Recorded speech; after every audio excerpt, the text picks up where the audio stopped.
Welcome again, people. And at this minute, I was yesterday with one of my friends. He come like every 2 to 3 days, somebody dead. Because it's kind of sad to see what country I go through and we still have the crime rate go up same way.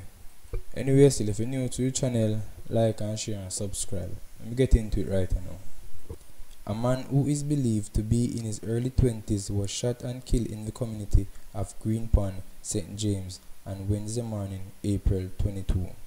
The deceased is identified as Dwayne Gooden, a local delivery personnel who resides in the same community of Green Pond.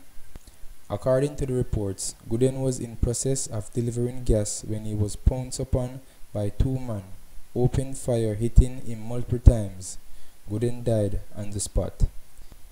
It is unclear whether robbery was the motive of the attack. However, police were quick on the scene and are currently investigating. The residents are saddened by the course of these events. Gooden and his family operates the A&H gas outlet along the Green Pond main road for several years. Well, people, here again, more sad news. Anyway, still, until next time, peace.